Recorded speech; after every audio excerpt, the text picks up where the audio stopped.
Hello, नमस्कार। मैं मोनिका एक बार फिर आपके सामने हाजिर हूँ अपनी चंद लाइनों के साथ। क्योंकि सास कभी माँ नहीं होती।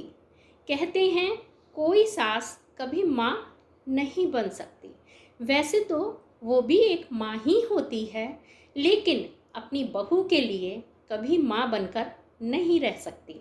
सास को माँ मत समझो और ना ही उनसे कभी माँ जैसी कोई उम्मीद रखो, क्योंकि जब तुम लड़खड़ा कर गिरोगी तो माँ दौड़ती चली आएंगी तुम्हें उठाने के लिए, लेकिन सास कभी तुम्हें उठाने नहीं आएगी।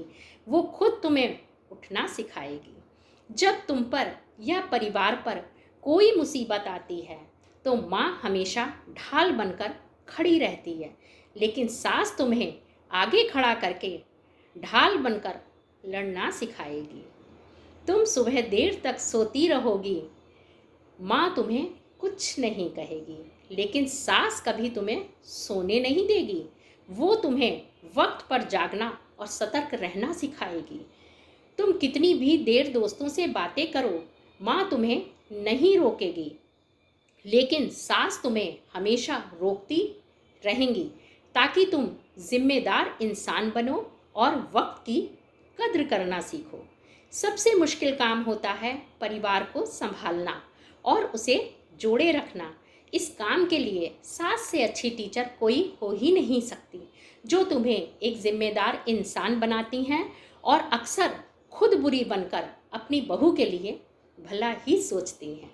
जिसने अपनी उम्र के कई साल लगा दिए उस परिवार को जोड़े रखने के लिए, वह माँ एक सास बनकर जब उस परिवार की जिम्मेदारी अपनी बहू को सौंपेंगी तो पहले वह उस बहू को उसके लायक तो बनाएंगी ही। हर सास अलग होती है, हर किसी का तरीका अलग होता है, लेकिन इरादा और नियत हमेशा नेक ही होती है।